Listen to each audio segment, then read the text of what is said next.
There we go.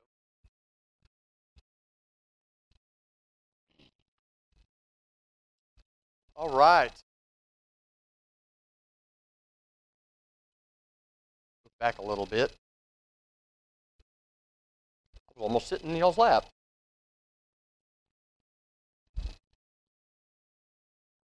All right. Our parable for this evening comes from Luke chapter 7, verses 40 through 49.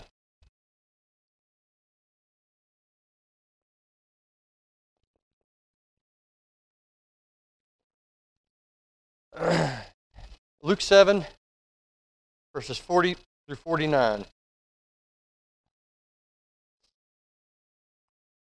course, our story goes a little bit back before that, a little bit further. So we'll actually read from 36 on. Today, if we get through both of them, we might not go all the way. I don't want to start something big in the middle. So if we get through one and we can, we'll start the other one. If not, we'll just continue. We'll continue on next week. Last week, what did we talk about last week? What was our topic? Was that humility? Is humility important for the Lord's church? Yeah, I liked what Brother Shaw said this morning at our communion service. I appreciated what he had to say. The idea of humility is bound up in Christianity, and as a disciple of Christ, humility is absolutely 100%. It's not important, it's essential. If humility is not there, folks, then we are going to find ourselves like the fellow that we're going to read about in our parable here in just a couple of moments. So we talked about humility last week. This week we're going to talk about the idea of forgiveness. All right? Important, right? Does humility and forgiveness go hand in hand? Do they inform one another? Yes, absolutely. There's a humility in asking for forgiveness, and there's a sense of humility in offering forgiveness, giving forgiveness, right? Because forgiveness always comes at a cost. If there's not a cost involved, it's not really forgiveness. Forgiveness costs something. Many times it costs us our pride, which is not a bad thing. Truthfully, we ought to give our pride away. All right? We shouldn't even want anything in exchange for it. We don't want our pride. Our pride will go before our fall. All right.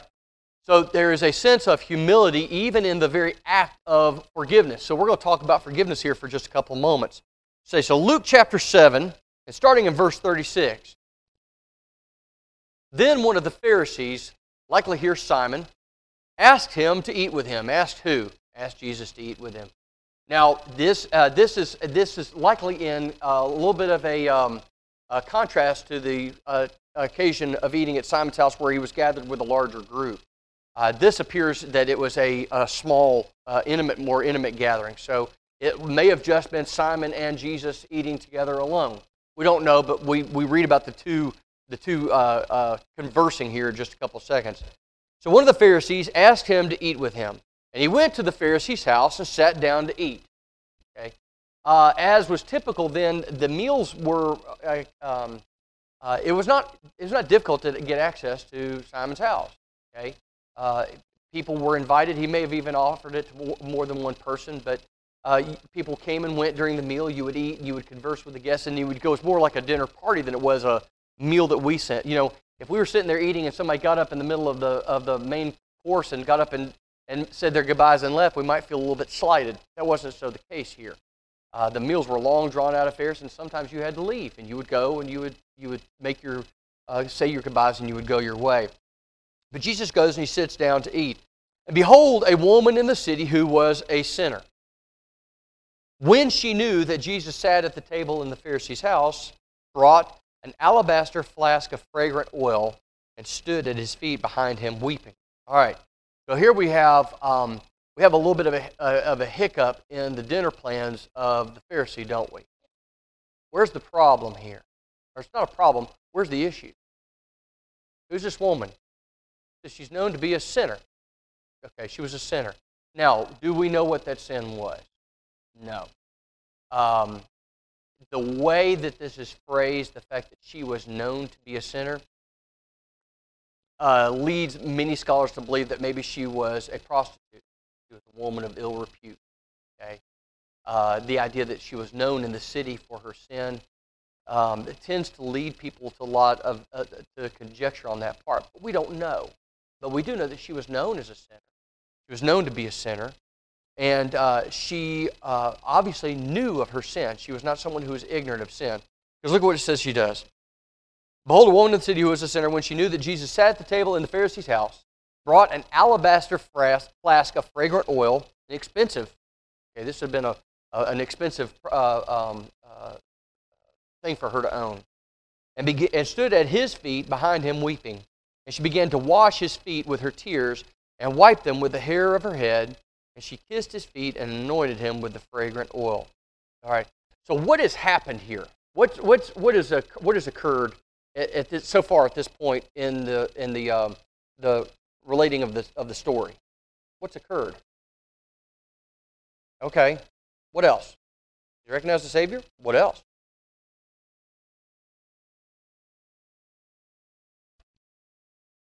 Okay. Okay.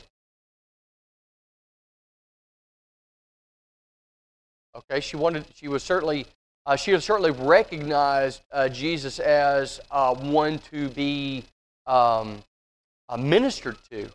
Okay, so she recognized him for someone who was who could help. She knew that he was one who was able to deal with her in the area in which she needed help. Okay. Okay. What else? Okay. Well, I'm trying to get a sense of what we know about what's happened here. Yeah. She came to. It says when she found out that he was at the house of the Pharisees, she came specifically to see Jesus. You think so? Okay. Well, let's go. What? Okay. All right. Well, at least in full view of the people that were there. She didn't come to him in private. All right. So let's see. She finds out that Jesus is there, and she finds out that he's sitting at the table. Now, this is a great deal of. Remember we said that forgiveness costs something. Let's think about what this cost her. Okay, so this cost this woman something. All right, let's look at what it cost her. Number one, she went to someone's house that would not have received her, would have never asked her to come to his house. There's no way on earth that the Pharisee here would ever have asked this woman to come to his house because she was known to be a sinner. And Pharisees made a big deal, made it a point to let people know that they would not associate with sinners. Associating means having anything to do with at all. Whether to minister to them, they would not lift a finger to help anyone. Remember, their point of righteousness was what? In knowledge of the law. That's how they counted righteousness. They didn't count righteousness as doing the will of God. They counted righteousness as knowing the will of God. That's not one and the same. All right, so this woman already humbled herself, the idea, sense of humility, because she went to this man's house uninvited, especially a Pharisee. Yes, ma'am. She appears not to be needing money. She had this basic work. Right, and that's why a lot of people, many people tend to go to the idea that maybe she was a prostitute because she had money of her own and was able to afford something expensive. It could be that. It could be, and see, I lean towards this as well. The idea here is that somehow that she would have, somehow she had to have been like this in order to afford this. It could also be that she spent everything that she had to buy this to bring to his house and anoint his head with oil. I don't know. The idea of leaning towards the idea that she was a woman of ill repute, there's nothing that backs that story up. It just says that she was a sinner. Well, guess what? That was everyone in the city of Jerusalem. Everybody was a sinner. I mean, that goes without saying. But he's making a point, Luke is making a point here, that this woman was a sinner. Now we're going to, there's a comparison and a contrast here in a second when he talks about, when he relates this parable of the two debtors. Okay, the two people who needed their debts forgiven. All right, so one, we know that she was invited to a man's house that she would never have been invited to. She came uninvited and came to his house. Next, what she was going to do cost her money, whether that was money that she gained in ill repute or it's just she had saved up this money and saved up this money and saved up this money, and it cost her all of the money that she had saved up in order to buy this alabaster flask of oil. However she came about it, it cost her. There was some expense involved. All right. The idea of forgiveness always costs something. All right. Second, she weeps. Now, in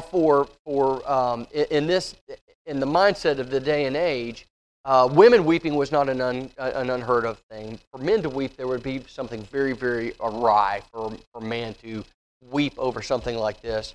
But it says she stands behind him weeping. She washes his feet with her tears. And here's another one. She wipes them with the hair of her head.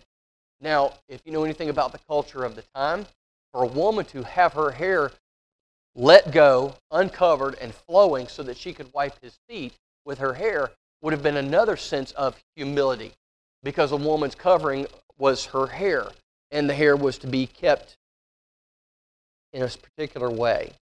But she releases it and lets it flow. She is very much humbling herself.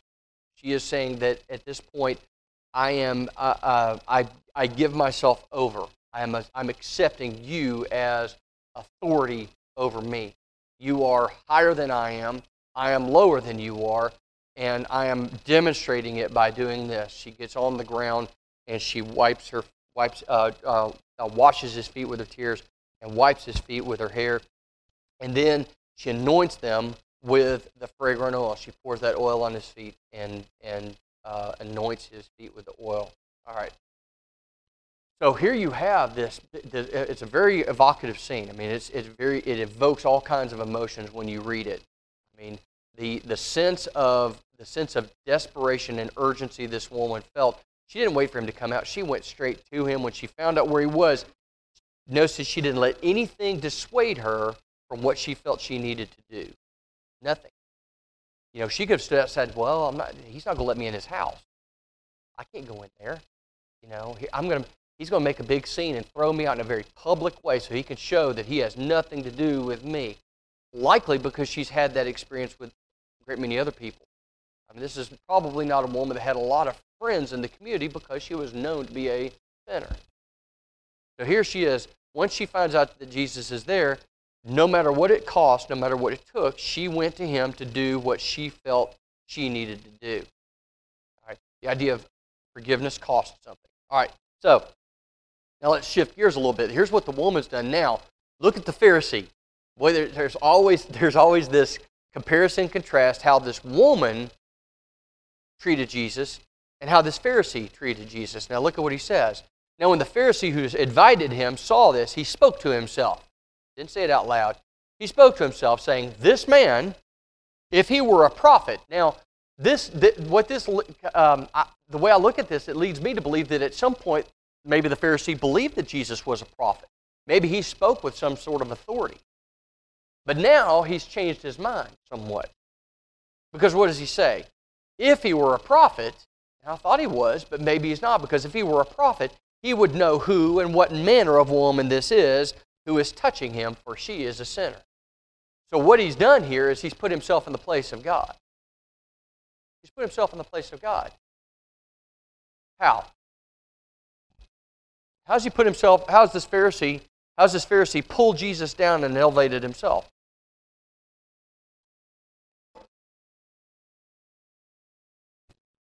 Okay, part of it was the idea of rendering judgment where it wasn't his to give. What else?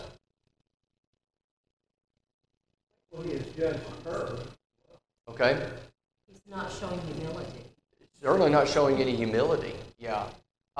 Remember, the idea of forgiveness being on the God is a God of forgiveness, because if you look here in just a couple minutes, it's the idea of forgiving sin. He says, who is this that would forgive sin? Only God can forgive sin. What does that tell us? That God is a merciful God, and God is the one that forgives sin. Compare that with how he treated this, how he views this woman. She's untouchable. She's not to be associated with. I wouldn't want her in my house. I certainly would not want her touching me. For one, she's a woman. Second, she's a sinner. So right off the bat, he's put himself in the place of God. His standard of conduct to him is better even than God's. Now, he doesn't think that, but that's certainly how he's portraying himself. That's how he's acting. As if his code of conduct is better than God's. God is a God of mercy and of forgiveness. He's one that says only God can forgive sins, but I'm not going to do it. I don't want anything to do with a sinner. So he's isolated himself from one who needs his ministry more than anyone. Yes, ma'am.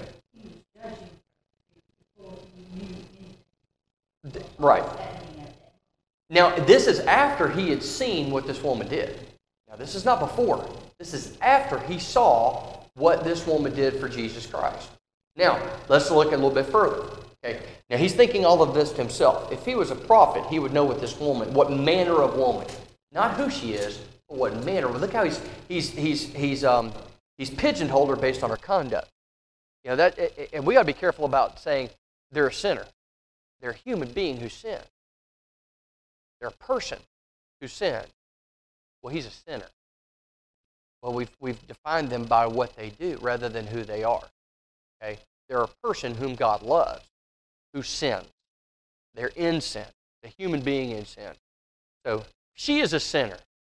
If he knew that, he wouldn't want her even touching him because. So verse 40. Verse 40. So here we see where he said to himself all of these things. Does Jesus know the hearts of men? Certainly so. Look what he says. Jesus answered. He answered. He knew what he was thinking in his heart, so Jesus is answering him.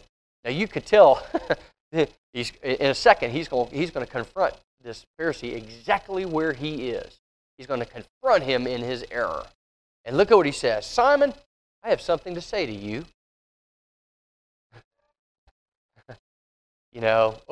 Okay. Here's this rabbi who's getting ready to lay down the law, so to speak, on Simon the Pharisee. Here's the word, getting ready to instruct someone who thinks they know all about the word. All right. So he says, teacher, say it. He's probably a little bit guarded here. Like, okay, what is he, I want to say something to you. Okay, what exactly is it that you're wanting to say to me? And Simon, the Pharisee here, maybe was thinking that Jesus would explain what it was he was doing.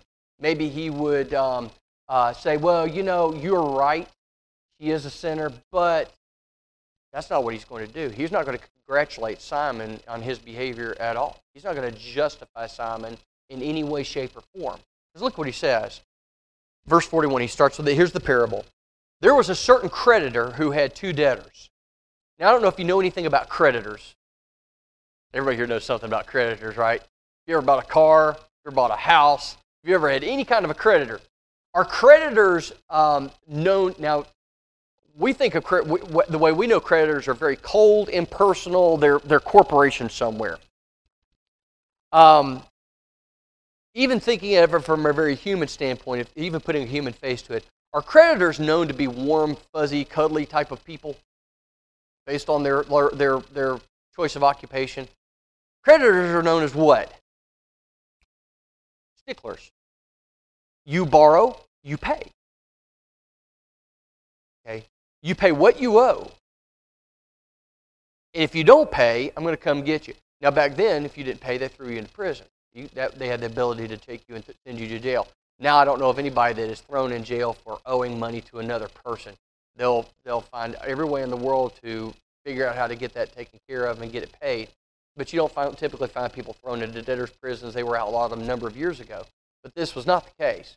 If you owed money and they proved that you owed them money and you weren't paying them money, they could have you thrown into jail. And your house sold, and your children sold into slavery, and your wife sold into slavery, and it could be a very bad situation for you. Okay, really, really bad situation. Well, you didn't go to money lenders very often. In fact, under a Mosaic law, you could not lend money at interest. the Israelites were not allowed to loan money to one another with interest. You loaned the money, and then that money was repaid. You couldn't charge interest on the money. And that was to keep brethren from defrauding brethren, you know. Well, we agreed on 5%. Oh, no, it was 10. Well, then you've got all this big issue.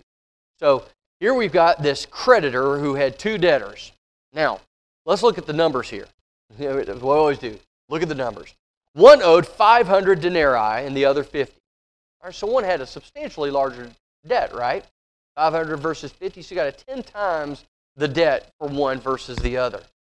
You know, in any case, a denarii was what? What was a denarius? It was worth a day's wage, right? You got paid a day's wage. So here you've got one who owes 500 denarii. So he'd have to work 500 days, full-time, paid days, just in order to pay back the debt. That's not enough to even have anything to live on. That's 500 days of work simply to pay off the debt. So one has really really racked up a good bill with this creditor. The other guy's racked up 50. Still a large debt.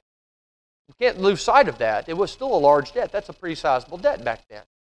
But it was substantially smaller than the one who owed 500. I think we all can understand this, and we see where he's going with this. And when they had nothing with which to repay, how often does that happen? Even today.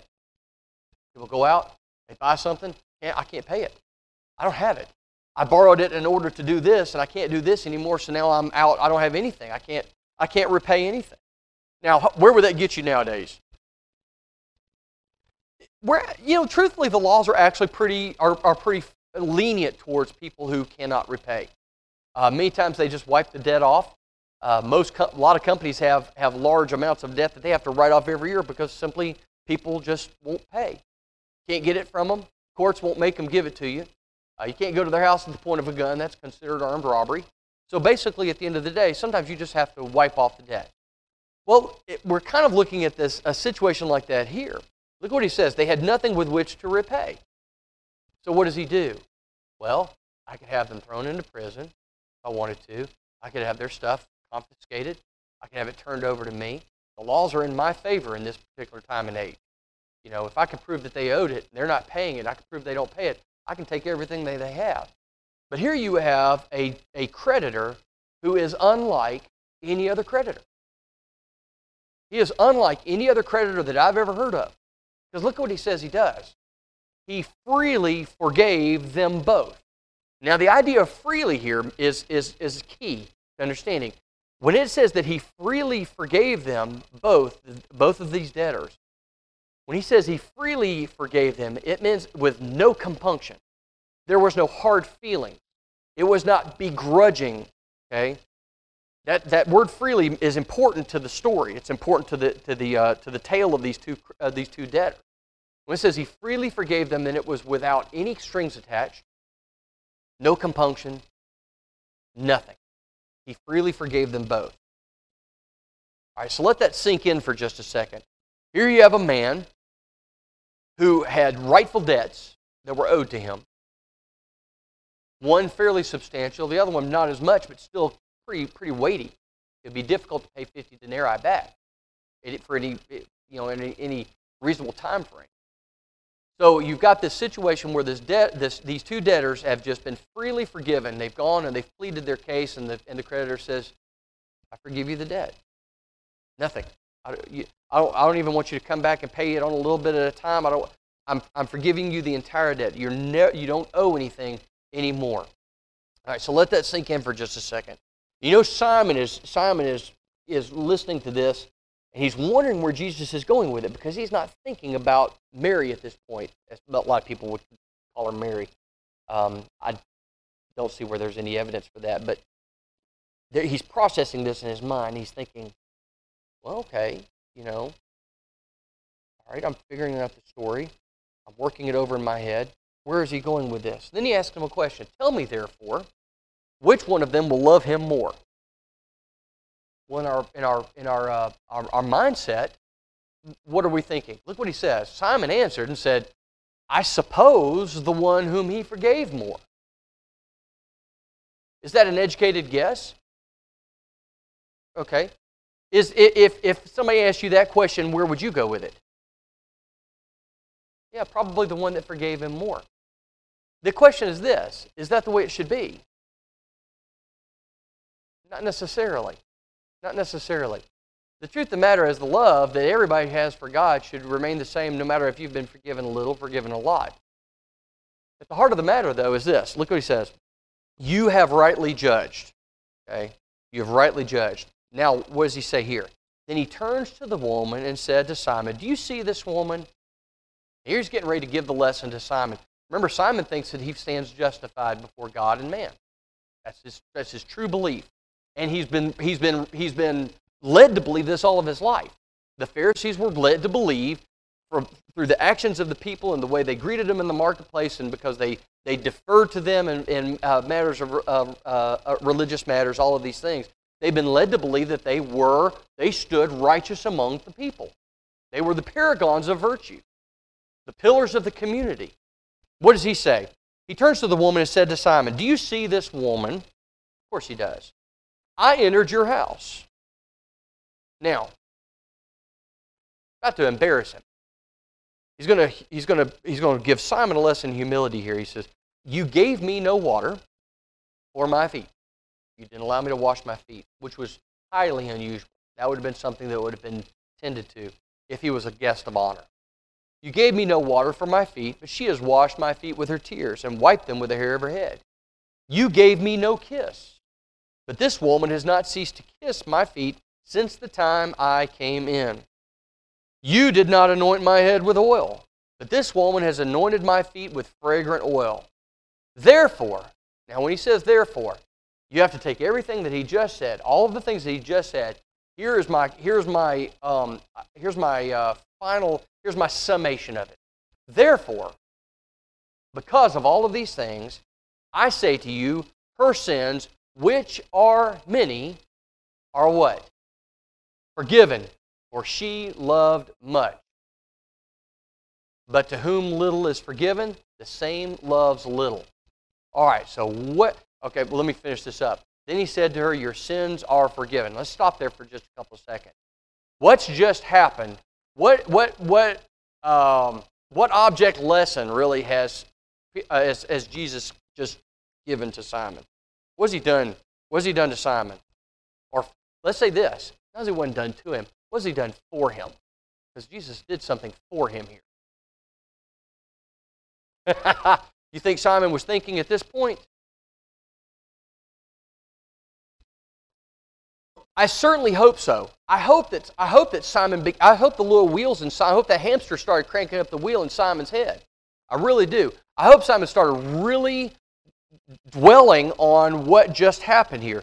Simon is being given an object lesson in one, humility, and the other, forgiveness. Two things here. But the same lessons come to us today. All right? What else has he done?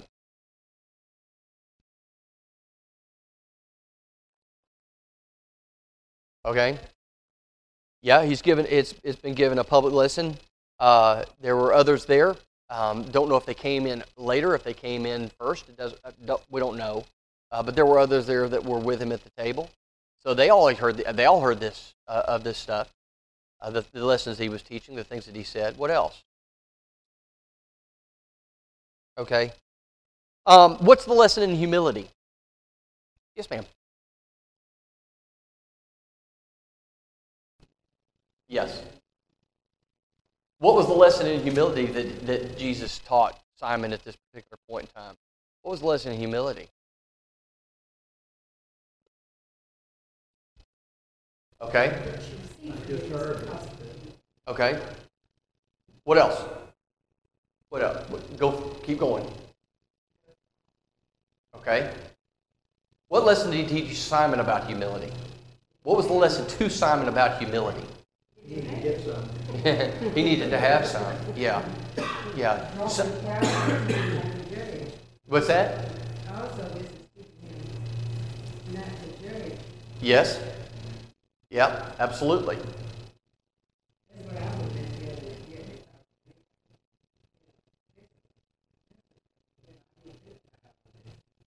said. Look, if you think about, would Simon have ever thought about praising this woman? You notice that he doesn't praise her at all for what she's done. There's no He doesn't even acknowledge the gift. All he's thinking about while this woman is doing all these things is, why is he letting her touch him? Why doesn't he put on his righteousness and push this woman off to the side? Say, leave off, go away, don't leave me alone, or whatever he might have said in order for this woman to stop ministering to him. He doesn't do that at all. The entire time that this woman is doing these things to Jesus, Simon is saying to himself, why is he still allowing her to touch him? Doesn't he know who she is? If he were a prophet, he would know. So he's starting to judge Jesus that Jesus somehow must not know anything, or else he wouldn't have let her do it. And he's judging this woman because the entire time she's doing this, he's condemning her and in turn condemning Jesus for allowing this woman to continue to touch him. He also answered Simon's question, in his question within his mind, if he were a prophet. It showed him he was by answering the thought of his mind, not even the words. He answered an unasked question, a non-verbalized question. Okay. He was a prophet. Yeah, he showed he was a prophet. Not only that he heard his voice, but he actually answered the question that Simon was not going to ask. Why are you doing this? Why are you allowing this? He wasn't going to, he was just going to think it in his heart, and he wasn't going to say anything about it. He was going to hide something. I would have been more impressed with Simon if he just asked the question. Verbalize it. If you got a question about something, you really want to know, don't think it to yourself. Ask the question. Why are you letting her touch you? Why are you doing this? Why are you allowing this to happen? Yes, ma'am. It says here, Jesus said, but to whom little is forgiven. Where did he forgive anything? The same blood flows there. Right. Now he's saying that Simon forgave anything. I don't see he's forgiven anything. Well, the point he's making here is the fact, because here remember he says in verse 48, he says, to whom much is forgiven, they'll love more. To whom little is forgiven, they'll love little. But in verse 48, he shows where that lesson comes into play. He says, your sins are forgiven. Okay, so Simon stands justified according to the law. Okay, he stands justified according to the law. He needed very little forgiven. Remember, this woman had many sins. Her sins are many, and I've forgiven her. But look at the way she loves me, and look at the way you love me. You love me very little. You gave me no kiss. You didn't give me water to wash my feet. You didn't do anything for me. You gave me no oil for my head. You gave none of the signs of respect or honor or anything like that. You've not done anything for me. You love me very little. You need very little forgiven, but there's no love in you anyway.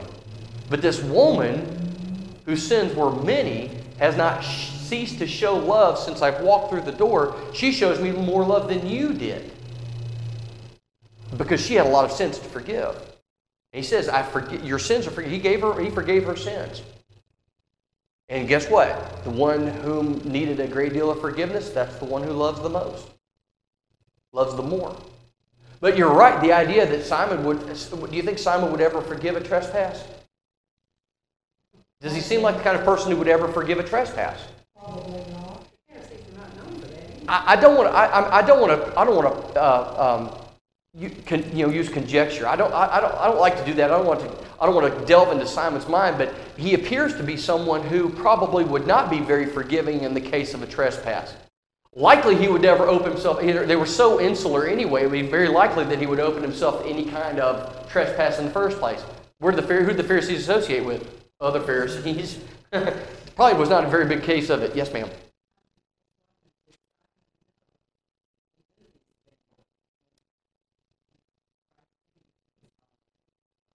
Yes. Yes. It would have been. The Pharisees were very big on decor and, or I shouldn't say decor, decorum. They were big on ceremony and all of these things. And if he had seen Jesus as one worthy of honor, he would have offered those things. Maybe not all of them, but he certainly would have allowed him to wash his feet. He would have done something. It also kind of gives the idea that maybe he did not regard Jesus as anybody to be accounted, anyone of importance. He could have been bringing him there to talk to him and to kind of divine who he was, to talk to him and maybe draw out a little bit more. But at the end of the day, in that day and time, hospitality was hospitality was hospitality. They were big on hospitality, and they knew. In that day, in that area of the world, hospitality is still a huge portion of the culture. You know, you come to my house, and you are a king until you leave my house. I'll do whatever. But at the end of the day, he didn't do any of it. This woman didn't cease to do it. Walked in the door. Okay? And let's read a little bit further on. And those who sat at the table with him began to say to themselves, "Who is this who even forgives sins?" Remember, whose domain is that? God's, and God's alone. Only God can forgive sin. Kind of shows who Jesus was, wasn't it? You know, I and my Father are one. If God can forgive sins, I can forgive sins. And that's what Jesus was there to do. And he said to the woman, "Your faith has saved you." Hold on. Hold on. That flies right in the face of Phariseeism anyway. It was not faith that saved them. It was their understanding of the law. Their knowledge saved them. Their understanding of the law saved them and justified them and made them righteous. Not faith. We talked about that this morning. But here he's saying what? Your faith has saved you. You knew who I was. You knew what I could do for you. You knew what you needed to do. And you did it. And you didn't let anything stop you. You know, this man would have never had you in your house, and you walked through his front door, unbidden, uninvited, and you went straight to the man who could save you from your sin, and that's who you ministered to. Pretty amazing that she knew who he was, but Simon didn't. I think it. Didn't recognize. Yeah, I don't think it's. I don't know if it's. I don't know if it's a not knowing. I think it's just an unacceptance. Just wouldn't accept him. Yeah, she accepted it, and through faith, not through anything else. Through faith. Yeah. She didn't just have faith. She took action on it. Yeah, we talked about that this morning as well. Faith without action is what? Dead. Faith without works is dead. She'd had all the faith in the world. I think about, what about that woman who reached out and touched Jesus' garment? And he's pressed about. Now, she knew that if she could just touch the hem of his garment, she could be healed. That some of his power would heal her of her issue of blood. Now, she could have had all that faith in the world and sat at her house and never been healed for that issue of blood. She'd had it for 7 years. But she knew that she had to go and do what she needed to do.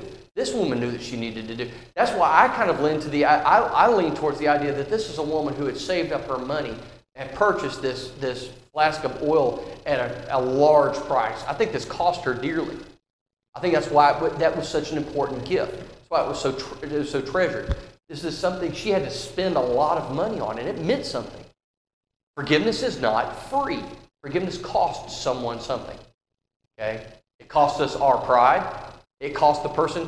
You know, even this creditor. It cost him money for that forgiveness, didn't it? 550 denarii, which was not a small sum of money. It cost him for that forgiveness. What about these men who went and humbled themselves before their creditor and pleaded with, they were probably pleading for more time. Just give me more time. Give me more opportunity, you know. And he said, you know, I'm just going to forgive you the debt. I'm just going to let it go. I'm not going to worry about it. Go your way. Go in peace. That's the customary method of farewell. Go in peace. There's nothing between us anymore. There's no animosity or hard feelings. Kind of like the way God forgives us, right? He doesn't forgive us so that He can hold it over our heads for the rest of our lives. He said, I forgive you. Go in peace. We're good, you and I. And that's exactly what happened. All right. I thought we would get done in time to start another one. We're not going to get done in time to start another one. If you would, next week, I want you to read Matthew chapter 18, verses 21 through 35. And it's the parable of the unmerciful servant. You know, they both go and ask forgiveness. I want you to read that. And next week we'll discuss that at length. And does everybody have the little papers to write down the notes? Do we need any more of those?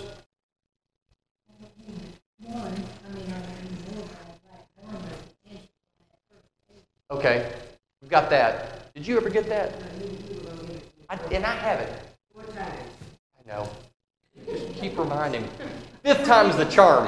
Forgive. 5th time, yeah. Please forgive me. I'm already forgiven you. You've already forgiven me 4 times. I only have to do it 7 times, right? After 7, you don't have to do it anymore. 70 times. Yeah, well, I got a few more then. We're good. Actually, I have those in the office, so come and see me. I've got those in the office. I've got all those answers. All right. Any questions about this? What does it tell us about forgiveness? It's absolutely necessary. It's essential. Our ability to forgive and our ability to receive forgiveness. How many times have people just not gone and asked for forgiveness because they don't want to do what's necessary? They're fearful. They may be prideful. Whatever it is, that we won't go and ask for forgiveness when that's really what we need more than anything else. We're sick to our stomachs with guilt and despair. But rather than go and make the effort to go and ask forgiveness for somebody, we would rather internalize it and just make ourselves miserable, physically sick. And we just can't handle it. Simply because we won't say it. I'm sorry. I've sinned. I've trespassed against you, and I want your forgiveness. I beg your forgiveness. Let me tell you, it's difficult to do, but when it works out well, when Christians work together in that way, and you ask for forgiveness, and that forgiveness is given, there are few emotions that can compare with a brother and a sister or brethren coming back together, a relationship that was broken being mended simply because of a request for and an issuance of forgiveness for something. Boy, there's nothing like it. There's nothing like it. Okay, if there's nothing further, we'll go ahead and stop there, and then we'll pick back up next week with the parable of the parable of the unforgiving servant. I appreciate everybody's comments, and I'm glad I got that board out. We're going to, at this point, we're going to have a song of invitation. And if you stand in need of prayers of the group tonight, we want to pray for you and with you, whatever needs you might have. And if you need to ask for that this afternoon, please come while we stand and while we sing. Coming, a great day coming, there's a great day coming.